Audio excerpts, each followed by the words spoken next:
ఇంకో 2-3 రోజుల్లో నేను మరోసారి వచ్చినాక మరి ఈ ప్రోగ్రెస్ గురించి మేమేం ఎక్స్పెక్ట్ చేస్తున్నాం గురించి నేను మళ్ళీ 11th వస్తాను. ముఖ్యమంత్రి గారి స్థాయిలో మరి వారు ఇక్కడ రావడమా, హైదరాబాద్లో 11వ తారీఖు సమీక్ష ఉంటుంది. ఆ తర్వాత మేము ఒక ప్రకటన చేస్తాం. కేరళ నుంచి వచ్చిన ఈ క్యాడవర్ డాగ్స్ 3 మరి శరీరాలు ఉండే చోట ఆ ఇండికేషన్ ఉంది.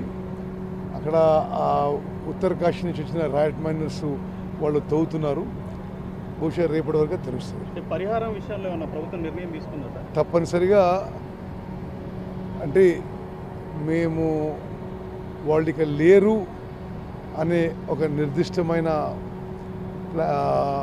డెసిషన్కి వచ్చినప్పుడు మంచి స్థాయిలో కంపెన్సేషన్ ఇవ్వదు. కాబట్టి లోపల ఇంకొంచెం క్రిటికల్గానే ఉందంట కదా, కళ్ళంతా కూడా క్రాక్స్ వచ్చినాయి. లోపలికెళ్ళే రెస్క్యూ టీమ్స్ జాగ్రత్త అంటే 50 ఇప్పుడు 14 కిలోమీటర్ టనల్ ఇది. 13 కిలోమీటర్ల 950 మీటర్ల వరకు ఇప్పుడు అంతా క్లియర్గా ఉంది. చివరి 50 మీటర్లలో ఈ రెస్క్యూ అండ్ రిలీఫ్ ఆపరేషన్స్ చేయడము, ఎవరైతే లోపల పోతారో వాళ్ళకు కూడా లైఫ్ రిస్క్ ఉందనేది ఇప్పుడు ఎక్స్పర్ట్ చెప్తున్న విషయం. అందుకోసమే రోబోస్ తెప్పించాము. రేపటి నుంచి రోబోస్ కూడా పనిచేస్తాయి.